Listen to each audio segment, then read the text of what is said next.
السلام علیکم معزز ناظرین، پیارے دوستوں، بہنوں، بھائیوں اور بزرگوں۔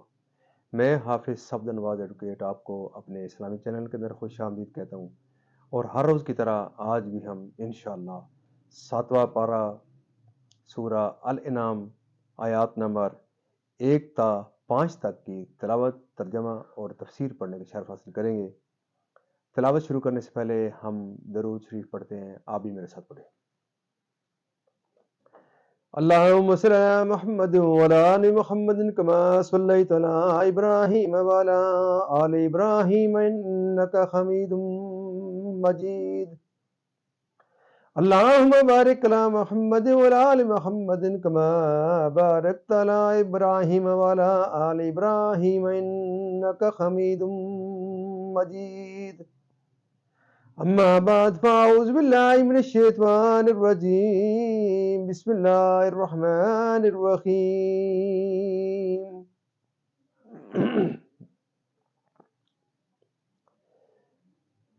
الحمد لله الذي خلق السماوات والأرض وجعل الظلمات والنور ثم الذين كفروا بربهم يعدلون.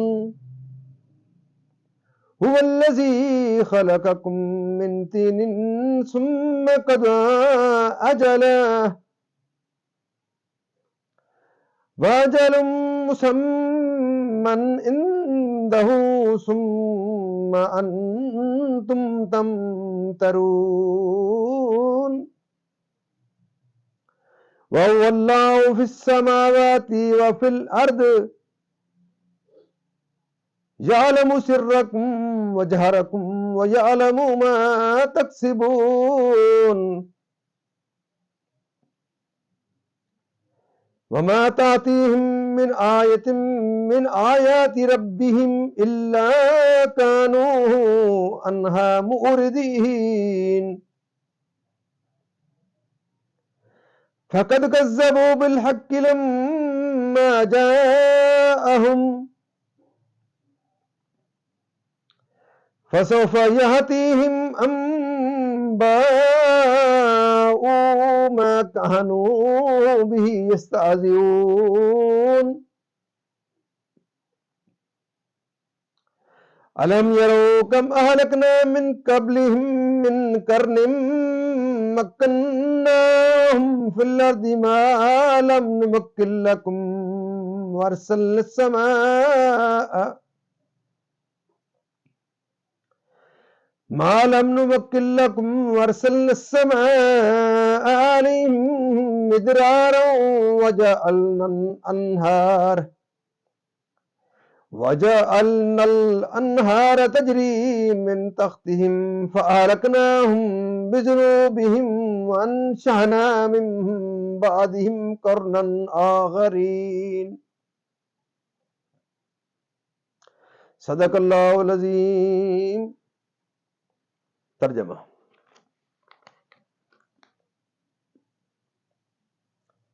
سورہ انعام مکی ہے. اللہ کے نام سے شروع جو بڑا مہربان رحم والا ہے، اور اس میں 165 آیتیں اور 20 رکوع ہیں. سب خوبیاں اللہ کو جس نے آسمان اور زمین بنائے اور اندھیریاں اور روشنی پیدا کی اس پر. کافر لوگ اپنے رب کے برابر ٹھہراتے ہیں. وہی ہے جس نے تمہیں مٹی سے پیدا کیا، پھر ایک میعاد کا حکم رکھا اور ایک مقررہ وعدہ اس کی یہاں ہے. پھر تم لوگ شک کرتے ہو، اور وہی اللہ ہے آسمانوں اور زمین کا. اسے تمہارا چھپا اور ظاہر سب معلوم ہے، اور تمہارے کام جانتا ہے. اور ان کے پاس کوئی بھی نشانی اپنے رب کی نشانیوں سے نہیں آتی، مگر اس سے منہ پھیر لیتے ہیں. تو بے شک انہوں نے حق کو جھٹلایا جب ان کے پاس آیا، تو اب انہیں خبر ہوا چاہتی ہے اس چیز کی جس پر ہنس رہے تھے. کیا انہوں نے نہ دیکھا کہ ہم نے ان سے پہلے کتنی سنگتیں کھپا دیں؟ انہیں ہم نے زمین میں وہ جماؤ دیا جو تم کو نہ دیا، اور ان پر موسلادھار پانی بھیجا، اور ان کے نیچے نہریں بہائیں تو انہیں ہم نے ان کے گناہوں کے سبب ہلاک کیا اور ان کے بعد اور سنگت اٹھائی۔ یہاں تک اس کا ترجمہ اختتام پذیر ہوتا ہے۔ اب اس کی تفسیر۔ صادق کو ثواب دینے پر بھی اور کاذب کو عذاب فرمانے پر بھی مسئلہ قدرت ممکنات سے متعلق ہوتی ہے، نہ کہ واجبات و محالات سے۔ تو معنی آیت کی یہ ہے کہ اللہ تعالیٰ ہر امر ممکن الوجود پر قادر ہے۔ مسئلہ کذب وغیرہ ایوب و کباہ اللہ سبحانہ تبارک و تعالیٰ کے لیے محال ہیں، ان کو تخت قدرت بتانا اور اس آیت سے سند لانا غلط و باطل ہے۔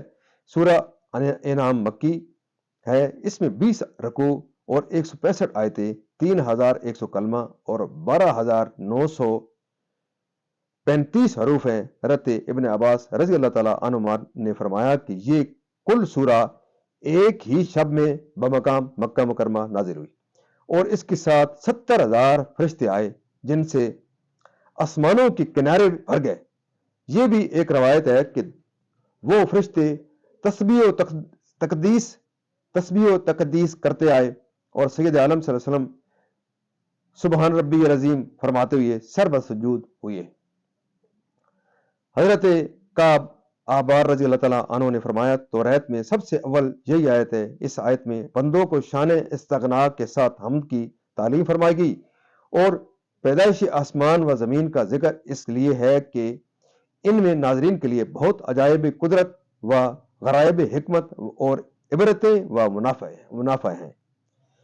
یعنی ہر ایک اندھیری اور روشنی، خواہ وہ اندھیری شب کی ہو یا کفر کی یا جہل کی یا جہنم کی، اور روشنی خواہ دن کی ہو یا ایمان و ہدایت و علم و جنت کی، ظلمات کو جمع اور نور کو واحد کے صیغے سے ذکر فرمانے میں اس طرف اشارہ ہے کہ اللہ کے باطل کی راہیں بہت کثیر ہیں اور راہ حق صرف ایک دین اسلام۔ یعنی باوجود ایسے دلائل پر مطلع ہونے اور ایسے نشان آئے قدرت دیکھنے کے اور دوسروں کو حتیٰ کہ پتھروں کو پوجتے ہیں، باوجود یہ کہ اس کے مکر ہیں کہ آسمانوں اور زمین کا پیدا کرنے والا اللہ ہے۔ یعنی تمہاری اصل حضرت آدم کو جن کی نسل سے تم پیدا ہوئے فائدہ اس میں مشرکین کا رد ہے جو کہتے تھے کہ ہم جب گل کر مٹی ہو جائیں گے پھر کیسے زندہ کیے جائیں گے۔ انہیں بتایا گیا کہ تمہاری اصل مٹی ہی سے ہے، تو پھر دوبارہ پیدا کیے جانے پر کیا تعجب؟ جس قادر نے پہلے پیدا کیا اس کی قدرت سے بعد موت زندہ فرمانے کو بعید جاننا نادانی ہے۔ جس کے پورا ہو جانے پر تم مر جاؤ گے، مرنے کے بعد اٹھانے کا اس کا کوئی شریک نہیں ہے۔ یہاں حق سے یا قرآن مجید کی آیات مراد ہیں یا سید عالم صلی اللہ علیہ وسلم اور آپ کے معجزات، کہ وہ کیسی عظمت والی ہے اور اس کی ہنسی بنانے کا انجام کیسا، وبال و عذاب پچھلی امتوں میں سے قوت و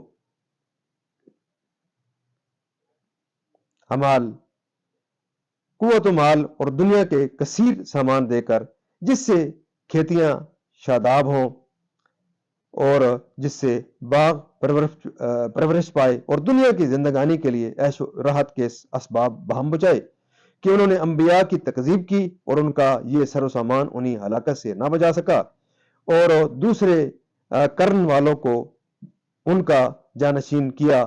مدعا یہ ہے کہ گزری ہوئی امتوں کے حال سے عبرت و نصیحت حاصل کرنا چاہیے کہ وہ لوگ باوجود قوت و دولت و کثرت مال و عیال کے کفر و طغیان کی وجہ سے ہلاک کر دیے گئے، تو چاہیے کہ ان کے حال سے عبرت حاصل کر کے خواب غفلت سے بیدار ہوں۔ معزز ناظرین، اللہ تعالیٰ کے فضل و کرم سے آج کی یہاں پہ تفسیر بھی اختتام پذیر ہوتی ہے۔ اللہ تعالیٰ کے دربار کے ہم اس کلام مقدس کے صدقے حضور پاک صلی اللہ علیہ وسلم کی ذات برکات صدقے دعا کرتے ہیں کہ اللہ تعالیٰ میں قرآن پاک پڑھنے، قرآن پاک کو سمجھ کر اور اس کے احکامات کے مطابق حضور پاک صلی اللہ علیہ وسلم کی پاک سیرت کے مطابق اور صحابہ کرام کے نقش قدم کے اوپر اللہ تعالیٰ میں چلنے کی توفیق عطا فرمائے۔ اللہ تعالیٰ تمام پریشانیاں دور فرمائے، تمام بیماروں کو شفا کاملہ علاج فرمائے، اور اللہ تعالیٰ تمام مرحومین کو جنت الفردوس میں اعلیٰ و بالا مقام عطا فرمائے۔ معزز ناظرین، آپ سے یہ استدعا رہتی ہے کہ اللہ تعالیٰ کے فضل و کرم سے سورہ انعام آج ہم نے شروع کی ہے، تو آپ اس کو جتنی بھی ہم پیچھے الف لام میم سے بلکہ الحمد سے ہم نے شروع کیا ہے، تو آج 7ویں پارے کے سورہ آل انعام آج ہم نے شروع کی ہے۔ تو تسلسل سے آپ اس کو پیچھے سے بھی فالو کر سکتے ہیں، اور اس کے جو میرے ساتھ آپ جڑے رہیں۔ اللہ تعالیٰ آپ کی اس کاوش کو اپنے دربار میں قبول و منظور فرمائے۔ اللہ تعالیٰ آپ کا دیکھنا، آپ کا سننا اللہ تعالیٰ اپنے دربار میں قبول و منظور فرمائے، اور اس کے صدقے اللہ تعالیٰ آپ کے ہر قسم کی پریشانیاں دور فرمائے۔ اور خصوصی طور پر معزز ناظرین میں سے اگر کوئی بیمار ہے، کوئی بھی پریشان ہے، اللہ تعالیٰ ان کی بیماری دور فرمائے، اللہ تعالیٰ ان کی پریشانی دور فرمائے۔ اور آپ سے یہ استدعا ہے کہ آپ اس میسج کو زیادہ سے زیادہ لوگوں کو تک پہنچانے کے لیے ضرور اس کو لائک، شیئر اور سبسکرائب کریں، دوسرے دوستوں کو بھی اس کے مطالعہ کریں، تاکہ زیادہ سے زیادہ یہ لوگ دیکھیں، کیونکہ یہ صدقہ جاری ہے۔ انشاءاللہ میری اور آپ کی انشاءاللہ اللہ تعالیٰ یہ مغفرت کا باعث بنائے گا اور نجات کا باعث بنائے گا۔ اللہ تعالیٰ مجھے اور آپ کو استحکام بخشے، تاکہ ہم اس کو میسج کو لوگوں تک پہنچاتے رہیں۔ آمین ثم آمین۔